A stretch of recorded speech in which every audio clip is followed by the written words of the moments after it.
पहिला भाग तो येणार आहे ना आझाद हिंद सेनेचा.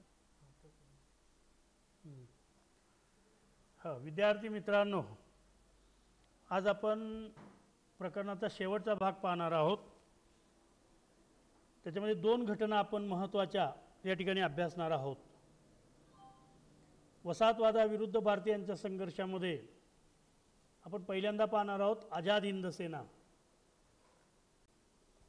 भारतीय स्वातंत्र्य चळवळीच्या इतिहासामधील आझाद हिंद सेनेचं कार्य म्हणजे हे सुवर्ण अक्षराने लिहून ठेवल्यासारखं आहे. मित्रांनो, 1939 मध्ये दुसऱ्या महायुद्धाला सुरुवात झाली आणि या दुसऱ्या महायुद्धामध्ये इंग्लंडने जर्मनीच्या विरुद्ध युद्धामध्ये भाग घेतला. साहजिकच भारत ही त्यांची वसाहत असल्यामुळे त्यांनी भारतालाही या युद्धामध्ये खेचलं आणि भारत इंग्लंडच्या बाजूने उतरल्याचे जाहीर केले. इंग्लंडच्या या निर्णयाला महात्मा गांधी व राष्ट्रीय सभेचा विरोध होता. त्याचं कारण असं होतं की त्या अगोदर काही लोक सरकारे काही राज्यामध्ये आलेली होती आणि भारताला महायुद्धामध्ये गुंतवण्याचा किंवा सहभागी करून घेण्याचा निर्णय घेताना इंग्रजांनी भारतीय मंत्रिमंडळांना किंवा प्रांतीय मंत्रिमंडळांना विश्वासात घेतलं नाही.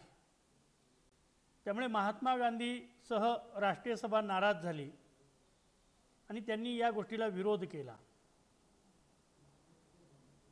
कालांतराने ह्या युद्धाची व्याप्ती वाढली आणि जर्मनीच्या बाजूने आशिया खंडातील जपान हा या युद्धामध्ये उतरला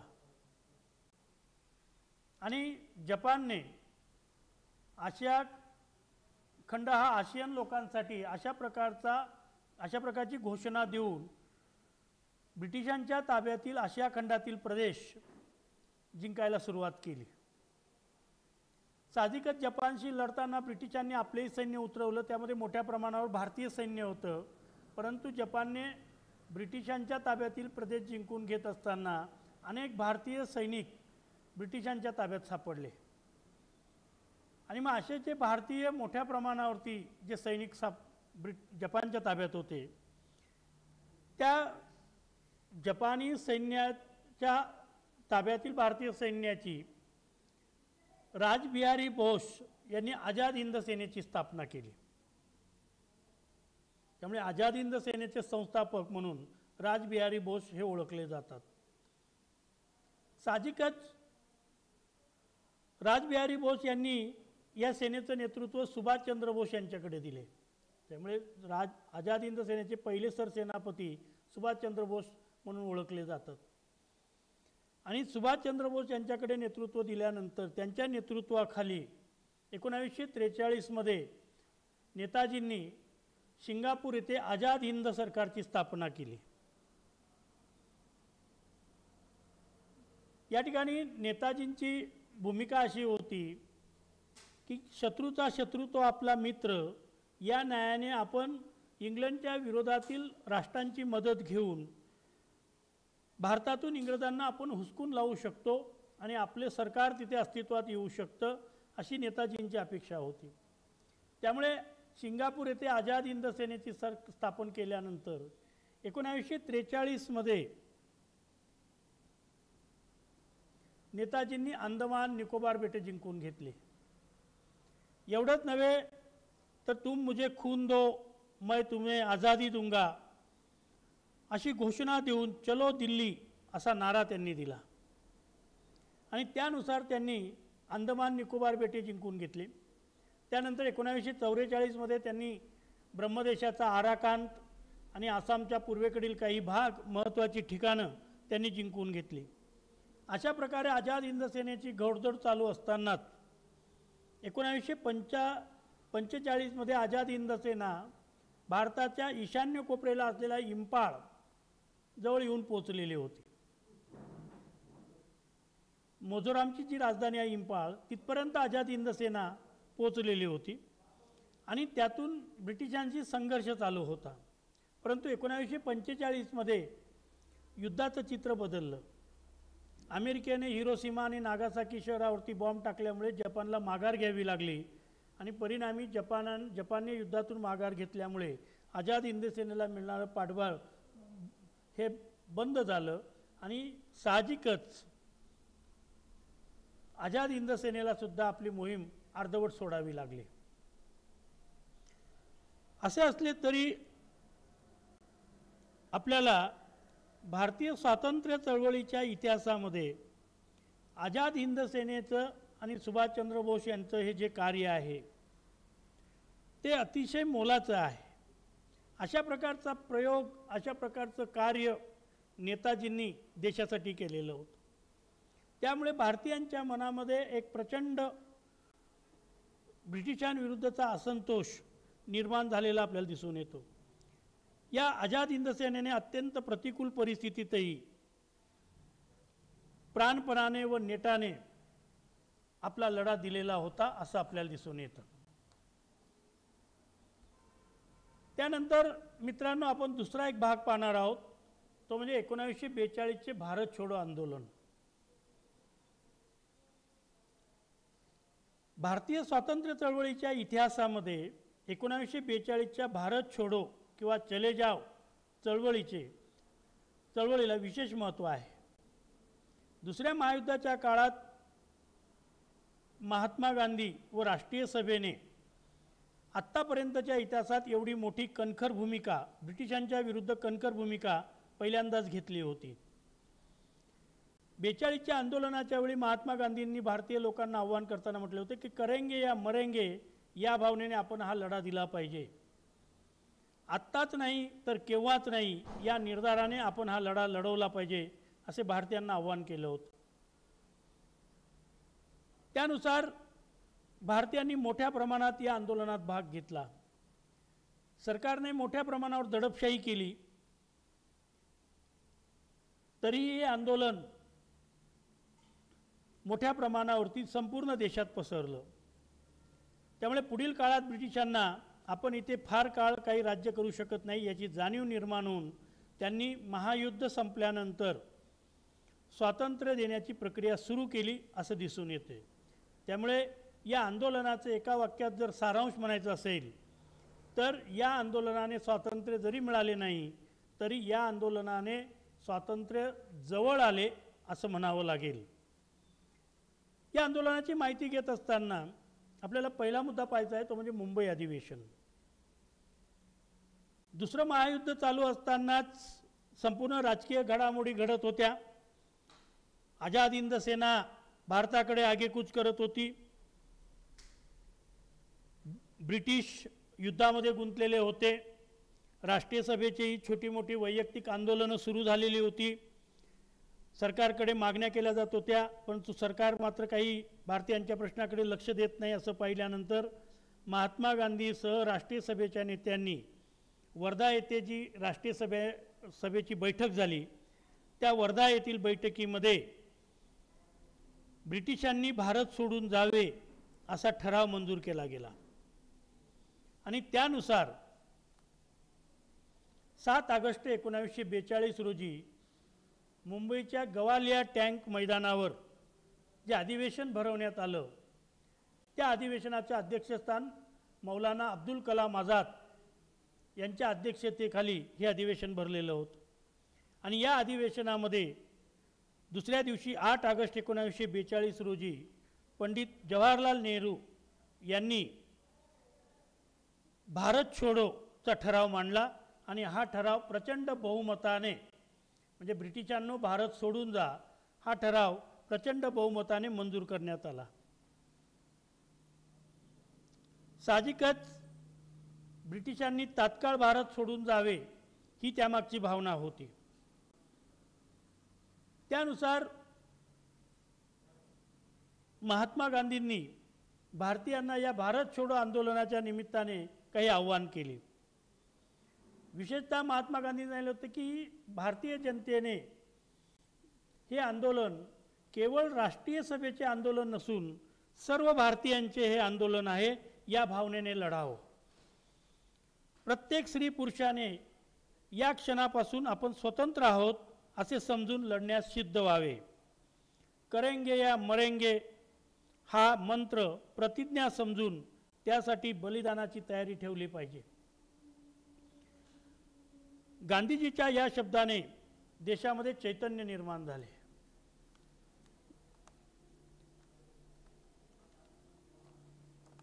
साहजिकच ह्या अधिवेशनातून संबोधन करतानाच गांधीजींनी जनतेला आवाहन केलं होतं की सरकार मोठ्या प्रमाणावरती दडपशाही करेल, आंदोलन चिरडून टाकण्याचा प्रयत्न करेल आणि म्हणून कदाचित हे अधिवेशन संपण्याच्या आतच आम्हाला अटक होण्याची शक्यता आहे. म्हणून या आंदोलनामध्ये तुम्हाला मार्गदर्शक मिळणार नाही, तुम्हीच तुमचे मार्गदर्शक व्हा आणि हे आंदोलन चालवा असं गांधीजींनी आव्हान केलेलं होतं. त्याप्रमाणे आपल्याला असं दिसतं की अशा प्रकारची घोषणा केल्यानंतर सरकारने हे आंदोलन चिरडून टाकण्याचा प्रयत्न केला.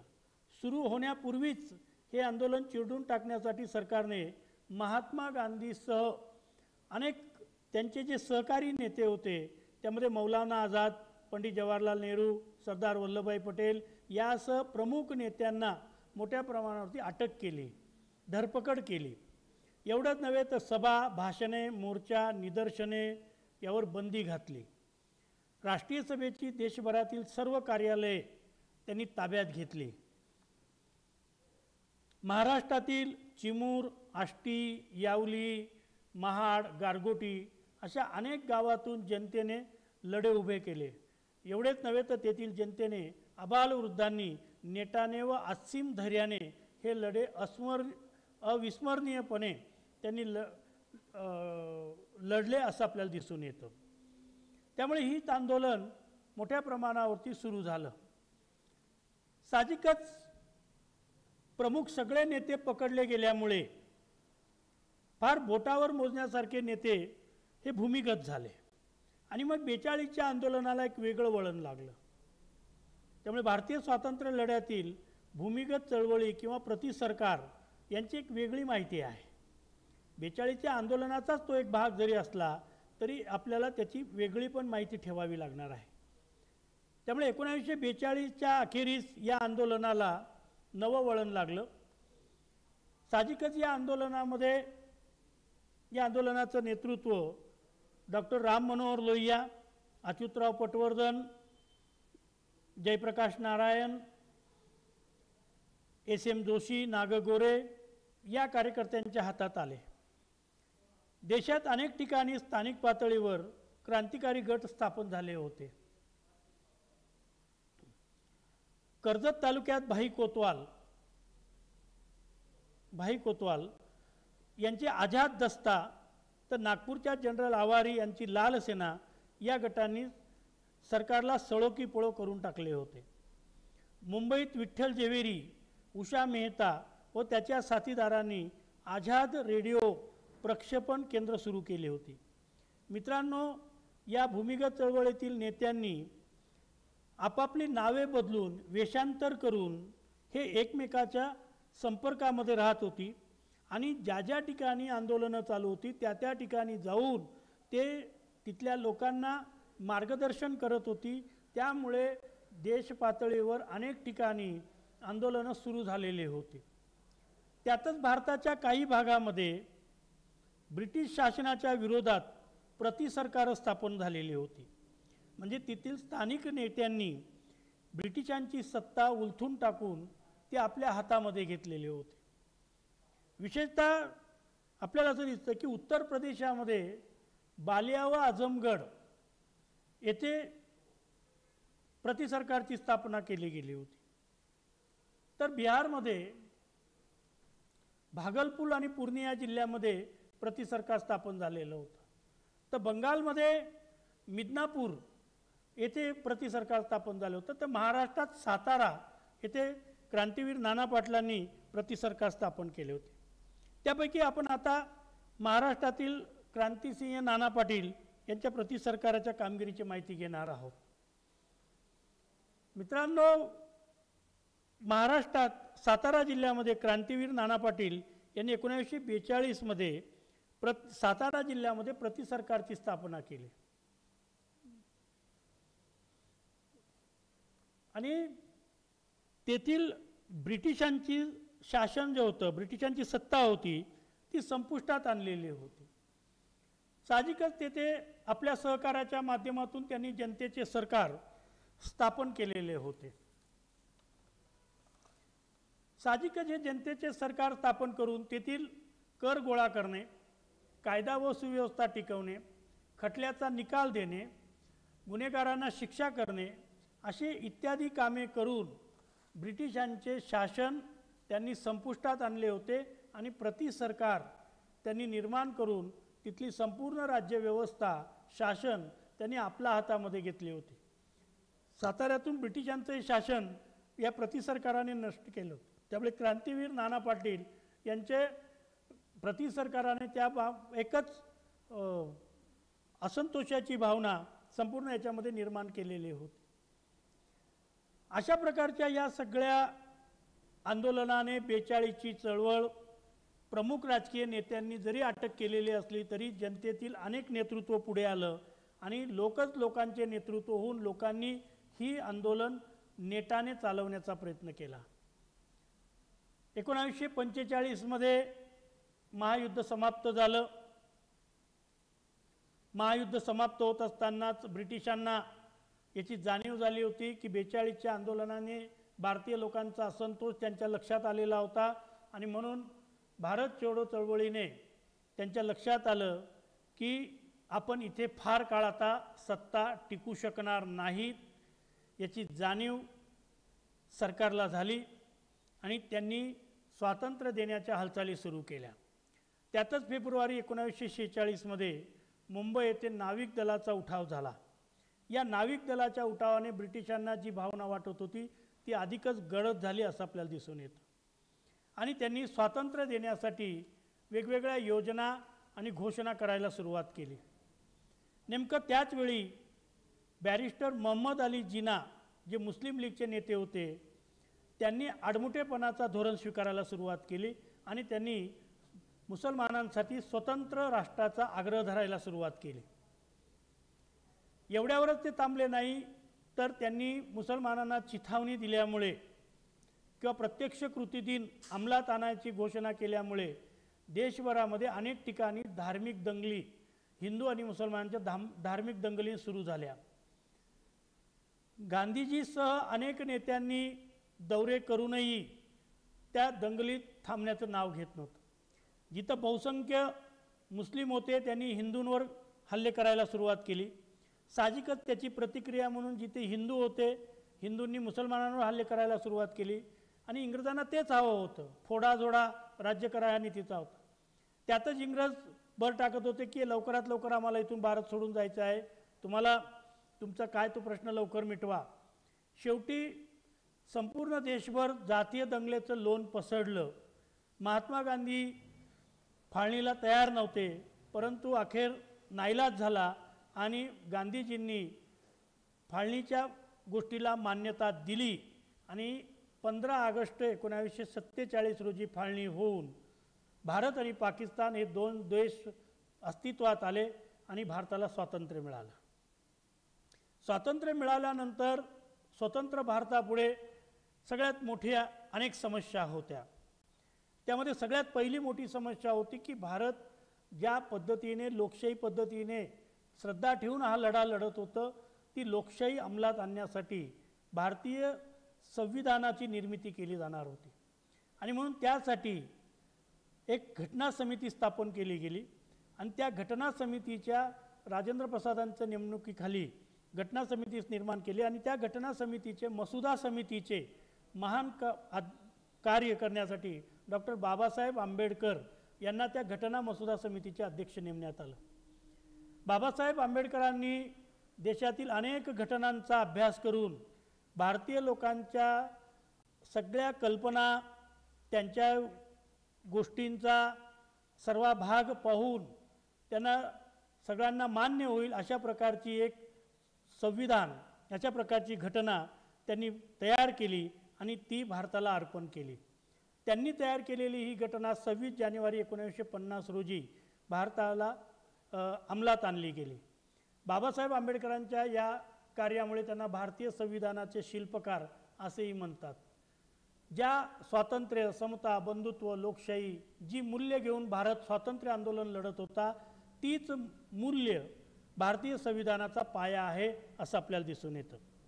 मित्रांनो, अशा रीतीने भारतीयांनी वसाहतवादाविरुद्ध लढण्याचा आदर्श जगासमोर ठेवला आणि त्यातून पारतंत्र्यातील पुढील काळामध्ये पारतंत्र्यातील अनेक देशांना स्वातंत्र्य लढ्याची प्रेरणा मिळाली असं आपल्याला दिसून येतं.